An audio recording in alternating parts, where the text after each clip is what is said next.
Huli kam sa Rodriguez Rizal ang pagnanakaw sa isang tindahan ng appliances. Nang walang makitang pera sa kaha, pinuntiran niya ang tindang portable speakers. Ang mainit na balita hatid ni EJ Gomez. Kuha sa CCTV ang dalawang lalaking nakasuot ng helmet na lumapit sa roll-up door ng isang appliance shop sa Barangay Burgos Rodriguez Rizal madaling araw nitong Lunes. Sumampa ang isa sa balikat ng kanyang kasama para patayin ang ilaw. Dumilim ang sumunod na kuha sa kamera. Sinubukan na raw ng mga salari na buksan ang pinto ayon sa empleyado ng shop.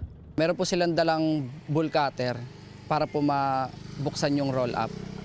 And then nung after po nung nabuksan po, doon na po sila nag-isip na banggain po yung glass door. Hanggang sa masira po yung glass door.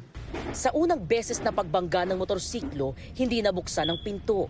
Sinubukan itong sirain ng isa pang lalaki. Ngayon, may lalaki na helmet, nakamotor eh. Binangga ulit. Binangga ulit oh. Nang makapasok, agad dumiretso ang isang lalaki sa kaha ng shop. Nung paghalongkat po nila, wala po sila nakitang pera. And then pumunta po siya sa may selling area. And then doon niya na po naisipan na kumuha na lang po ng speaker, portable speaker. Ano, dalawang speaker. Boom! Yun nandito. Bumalik ang lalaki at kumuha ng isa pang speaker. Kinaumagahan na nang malaman ng empleyadong si Michael na ninakawan ng kanilang shop. Nakita ko po ma'am na binulatlat na po, kumbaga winasak na po nila yung sa roll-up. And then yung pambaba po namin ng roll-up ma'am is baluktot na ma'am.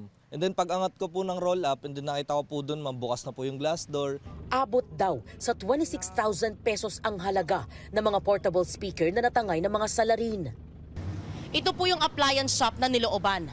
Ito po yung ilaw na pinatay ng riding in tandem at yung sinira po nila na roll-up door na ngayon ay kagagawa lang. Ayon sa mga empleyado, ilang araw bago ang insidente ng panloloob, isang lalaki ang nakita nilang umaali-aligid sa lugar. Kita sa CCTV ang isang lalaking tila inaabot ang ilaw sa harap ng shop bago ang pagnanakaw. Ilang katabing establishmento ng appliance shop gaya ng bakery at drugstore na rin daw ang nilooban kamakailan lang. Inaalam pa ng pulisya ang pagkakakilanlan ng mga salarin. Tuloy-tuloy naman po din yung pakikipag-ugnayan namin sa PNP, tsaka dun sa tao na kung ano yung mga pwede pa namin maitulong sa kanila. Binabalaan namin sila. Pag nahuli namin sila dito, pasensya na lang. Talagang pakukulong po namin sila. EJ Gomez, nagbabalita para sa GMA Integrated News.